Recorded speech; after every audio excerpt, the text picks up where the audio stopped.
안녕하세요.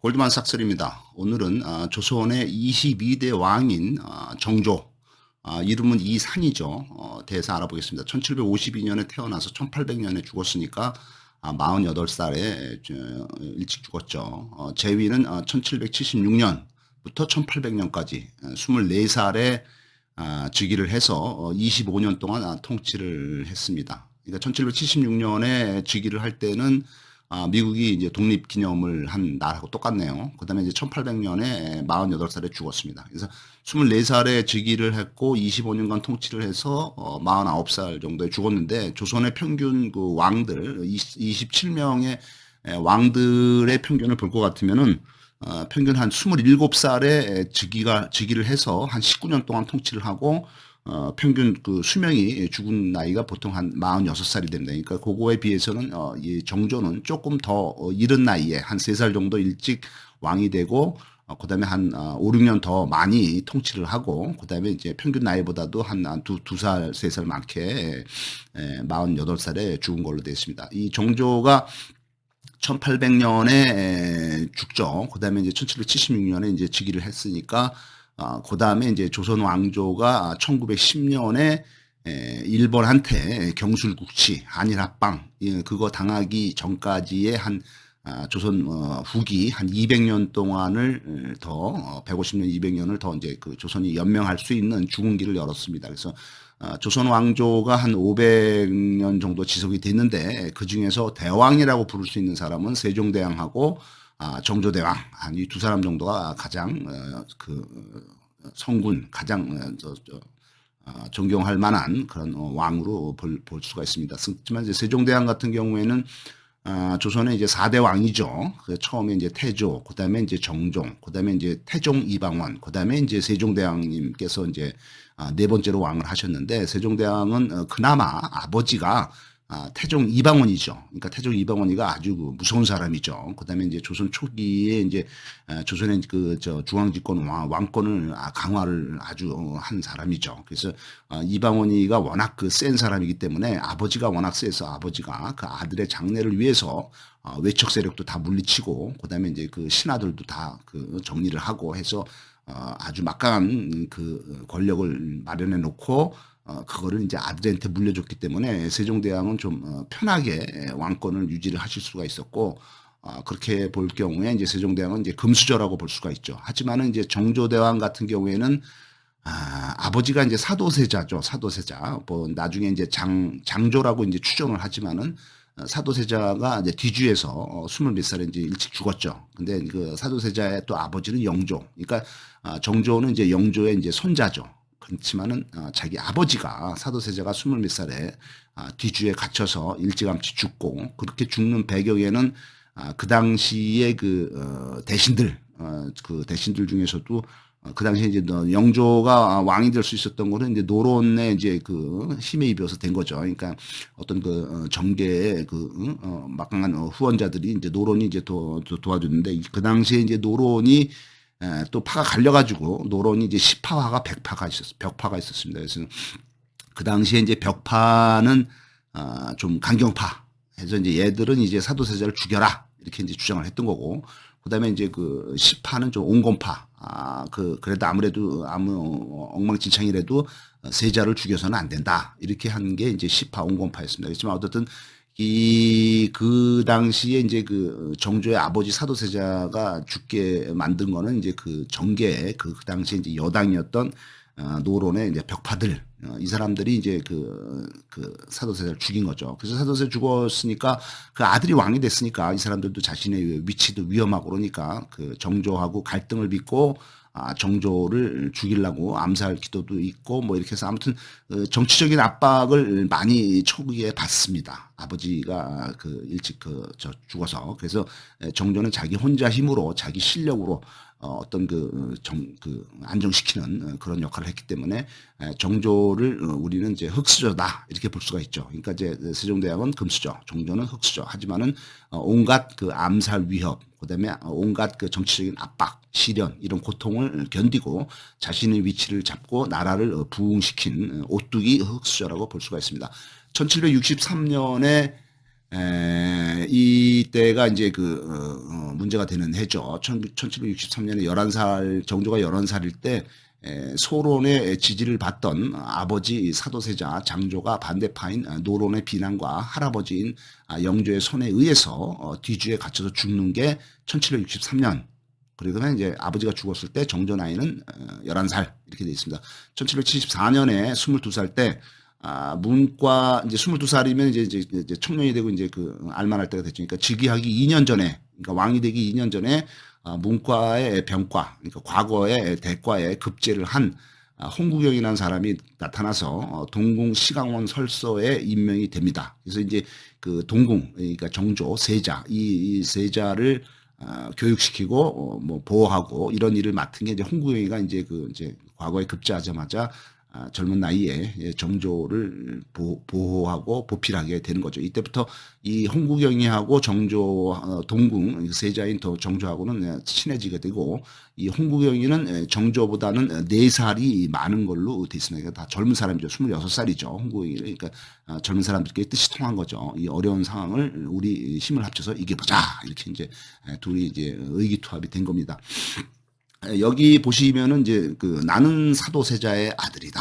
이렇게 이제 정조가 왕이 되면서 첫 번째 한 말이면, 자기 아버지가 정치적 압박에 의해서 죽었지만은 그래도 나의 정체성을 분명히 밝히는 겁니다. 그러니까 나는 사도세자의 아들이고 부끄러움이 하나도 없다. 그래서 1775년에 23살 때 할아버지 영조를 대신해서 대리청정을 하게 되고, 1776년 24살 때 드디어 영조가 죽자, 할아버지가 죽자 조선의 20대 왕으로 즉위를 합니다. 왕으로 즉위한 정조가 전체 신하들 앞에서 한 첫 말은 바로 나는 사도세자의 아들이다. 이렇게 얘기했습니다. 이 얼마나 멋지고 자기 정체성이 강한 말인가 생각이 듭니다. 아버지인 사도세자를 죽인 노론 이 벽파, 강한 세력 대신들 앞에서 자신이 바로 사도세자의 아들임을 다시 한번 천명한 것입니다. 자신감이 넘치는 용기 있는 젊은 왕이라고 볼 수가 있습니다.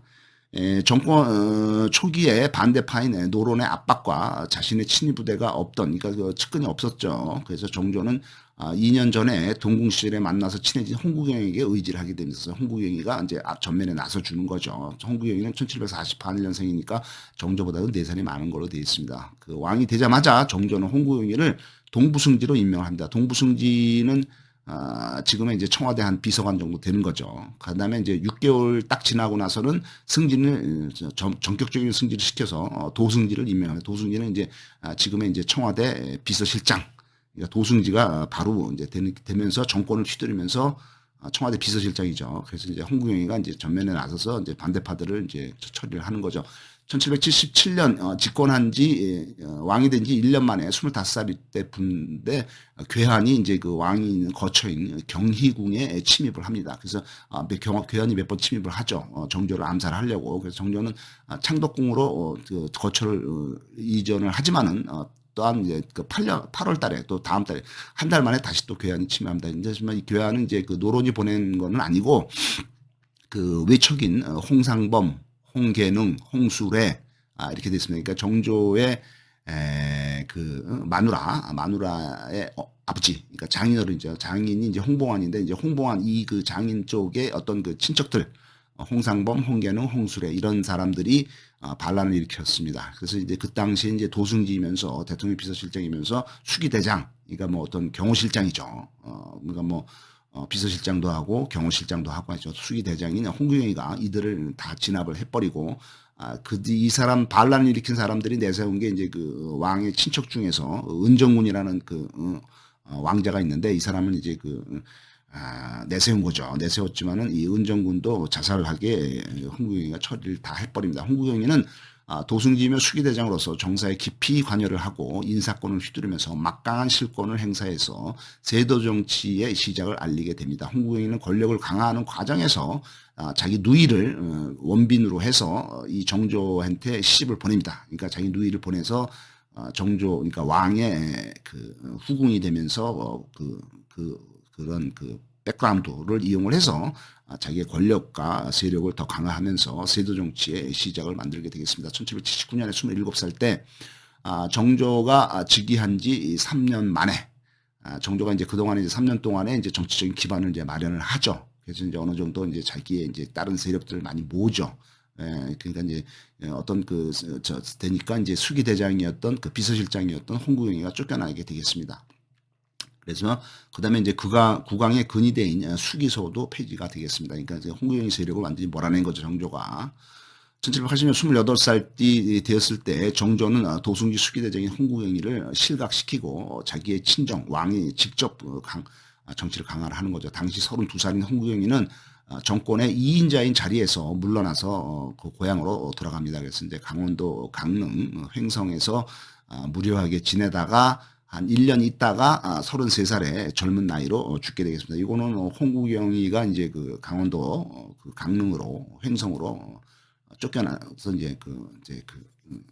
떠나는 과정이죠. 모든 권력을 잃은 거죠. 2인자에서. 그래서 1785년 33살이 되었을 때 정조는 이제 드디어 정조가 이제 그 즉위한 지 거의 한 10년이 지난 다음에는 자기가 이제 직접 호위 부대 장용영을 설립을 하게 됐습니다. 친위 부대 정예군을 만들게 되는 거죠. 무예과 출신 무예 별감 중 장교 출신, 그러니까 아주 그 똑똑하고 그 이제 지휘관들은 이제 자기 직접 통솔을 하게 만드는 거죠. 이 그 장교 출신의 지휘관 50명을 정예병을 뽑아서 장용위를 설치를 하게 됩니다. 그래서 이제 500명의 군대 정예부대를 모아서 5개로 나누어서 100명씩 해서 이렇게 해서 거기에 이제 친위 부대를 강화를 하는 거죠. 그러니까 100명이니까 이제 로마 시대의 그 백인대하고 뭐 비슷하네요. 그래서 또는 500명의 친위 정예병 부대 장용영, 그다음에 장교 출신들은 장용위, 이렇게 해서 이제 그 부대를 설치를 합니다. 정조는 탕평책을 실시를 해서 그 당시에 이제 소론, 그다음에 이제 남인 이런 정약용이라든가 그다음에 이제 최재공, 안정복 이런 사람들을 중용을 하게 되겠습니다. 반대파인 노론 벽파의 당수이면서 또한 그 세자때 그 스승이었던 김종수와 영의정인 심한지도 중용을 합니다. 그러니까 자기 여당 야당 가릴 것 없이 그 당시에 이제 그 여당은 이제 노론 시파라든가 소론이라든가 이런 거거든요. 이제 야당은 이제 노론 벽파였는데 이런 야당 여당 가릴 것 없이 똑똑한 사람들을 다 정치적으로 이렇게 화합을 시키면서 조정을 하면서 또 유능한 인재는 데려다가 그 일을 지키고 이렇게 하면서 정조는 왕권을 이제 강화를 한 거죠. 그래서 1793년 이제 41살이 되었을 때 자기의 친위부대 장영용을 한양에서는 이제 내영과 한양에는 이제 내영이라고 두고 화성에는 또 외영이라고 해서 이제 화성에도 또 이제 또 하나 설치를 하는 거죠. 그 오군영, 기존에 있던 이 조선의 군대가 오군영에 있는데 오군영에 있는 기존의 군대에서 똑똑한 사람들 정예병들 착출을 해서 이 장영용의 그 친위 부대가 한때는 2만 명이 넘을 정도로 그 막강한 세력을 갖게 된 거죠. 그래서 이제 그 옛날에 오군영에 있던 그 수어청이라는 그 군영도 있고 총용청이라는 데가 있는데 이런 데들이 군사도 빼가고 이러면서 타격을 받게 되겠습니다. 그래서 빈약한 조세 수입에 비해서 군대가 과다하게 방만하게, 그러니까 뭐 들어오는 세금은 없는데 부대는 많고 인원도 많고 하니까 뭐 지출이 많겠죠. 그래서 과다하고 방만하게 이제 운영되고 있는 부대가 정비가 되는 걸로 되어 있습니다. 이 기존의 오군영은 조선의 국방을 담당하던 훈련도감, 그다음에 어영청, 수어청, 그다음에 이제 구미영, 총융청 뭐 이렇게 이제 5개는 이제 오군영이라 해서 이제 부대를 5개로 나눠서 이제 그 관리를 한 거죠. 한쪽은 이제 한양에서 북쪽을 지킨다, 한쪽은 이제 한양의 남쪽 뭐 남한산성을 지킨다, 뭐 이런 식으로 해서 이제 그 나눠서 부대를 5개로 나눈 거죠. 근데 이게 이제 상당히 비효율적으로 운영이 되고 있었다고 합니다. 그래서 이제 정조는 이제 병조판서, 그러니까 국방장관이죠. 병조판서를 통해서 장군을 임금이 직접 임명을 합니다. 하면서 인사권을 통제를 하게 되고 기존의 그 권신들, 대신들과 외척들이 장악하고 있던 오군영을 개편을 해서 수어청과 총융청은 폐지를 합니다. 그러니까 오군영 중에서 2개를 없애버린 거죠. 그래서 개편을 통해서 이 군대에 대한 왕의 통제권을 인사도 직접 하고 조직도 바꾸고 뭐 하면서 왕의 직접 통제권을 강화를 하게 됐습니다. 정조는 자신만의 충신을 키우려고 또한 이제 이거는 군대의 그 무신들을 키운 거고 그다음에 이제 그 내부에 이제 그 문신들 정치하는 사람들을 육성하는 규장각을 설치를 하게 되겠습니다. 무예와 유학, 그러니까 공부도 잘했고 유학도 많이 알고 그다음에 이제 그 활쏘기라든가 이런 그 무술도 잘한 정조는 수원의 화성을 축성을 하게 되겠습니다. 정조 말년에는 안동 김씨 김조순의 딸을 세자빈으로 책봉함으로써 이때부터 이제 그 안동 김씨의 세도 정치가 시작되는 걸로 돼 있습니다. 1795년에 이제 죽기 한 5년 전이죠. 44살 때 사도세자의 묘를 수원으로 이전을 하면서 수원 화성을 건설을 하고 엄마인 그 해경궁 홍씨의 환갑 기념으로 수원에서 대대적인 원행 행차를 하면서 수원에서 또 과거도 열고 대규모의 장영용 군대 행차 등 임금의 힘을 과시를 하게 돼 있습니다. 이런 일들은 다 그 이제 그 그림 능행도라는 그 그림에 나와 있습니다. 그 군대를 확대 개편하고 5사 23초의 큰 규모로 군대를 다시 재편성을 하면서 군사력을 강화를 하게 돼서 1800년 48살이 돼서 이 죽는 해죠. 정조가 요거 정조의 묘죠. 수원에 있는 그 화성에 있는 윤건능이죠. 그래서 종기가 등에서 퍼지고 피고름이 나오게 돼 있습니다. 그러니까 뭐 병에 걸린 거죠. 그래서 뭐 등에서 종기가 많이 나고 피가 나오고 그다음에 이제 이거를 치료하기 위해서 그 당시에는 이제 그 의학 지식이 부족했기 때문에 수은이 좋다 이런 게 있습니다. 수은이 아주 그 독성 물질이죠. 니켈, 카드뮴, 수은 이거는 뭐 아주 중금속이고 독성 물질이라 그 사람이 그 니켈이라든가 카드뮴이라든가 이런 수은 이런 거는 가까이 하면 안 되죠. 그렇지만 이제 그 당시에는 또 뭐 수은이 좋은 걸로 잘못 알고 있어가지고 수은의 그 증기를 만들어서 그걸 쬐는 연운방이라는 그 치료를 하게 됐지만 이게 더 병세를 악화시키죠. 그래서 이제 병세가 악화되고 결국에는 뭐 음식도 못 먹고 죽게 되겠습니다. 그는 아버지 옆에 묻히고 싶어 했고 지금 화성의 윤건능에 육능에는 윤건능 해서 육능에는 사도세자 아버지는 사도세자 그다음에 건능에는 이 아들인 정조가 묻혀 있게 돼 있습니다. 이 정조가 연운방 처리를 해서 죽었지만은 정조에 대해서는 독살설이 있습니다. 뭐 왜냐하면 48살이나 뭐 젊은 나이에 죽었기 때문에 연운방을 하면서 수은에 중독돼서 죽었다는 그런 독살설이 있습니다. 연운방을 추선한 사람이 야당인 노론벽파의 수장인 심한지 이시수이고 그 배후에는 또 정순왕후가 그걸 시켰다. 이런 그 독살설이 있습니다. 1802년에 그러니까 정조가 1800년에 죽었으니까 2년이 지난 후에 대왕 대비 정순왕후가 국왕의 친위부대인 장영용을 폐지를 합니다. 그래서 당시 권력을 잡고 있던 노론은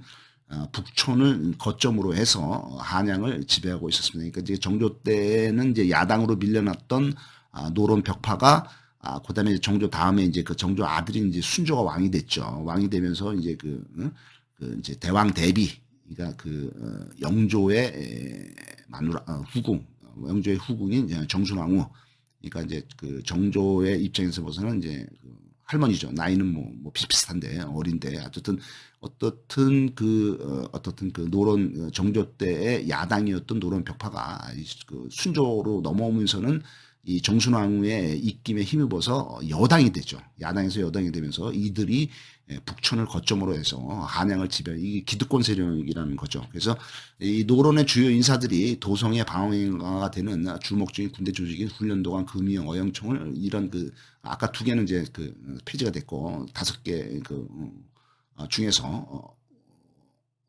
오군영 중에서 3개만 남은 거죠. 이거를 이제 기득권들, 그러니까 노론 벽파가 장악을 하고 있었던 거죠. 수어청은 도성에 폐지된 수어청은 도성의 외곽인 남한산성, 남쪽의 남한산성을 방해하게 돼 있었고 이건 폐지가 된 거고, 그다음에 총융청은 도성의 외곽의 북쪽인 북한산성을 방해하는 게 주 임무로 돼 있습니다. 그래서 이제 이 수어청 남쪽을 방해하는 수어청하고 북쪽을 방해하는 총융청은 폐지가 됐고 나머지 이제 오군육이 남아 있는 게 이제 훈련도감. 이제 훈련도감은 이제 신입 사원들을 이제 훈련시켜야 되니까.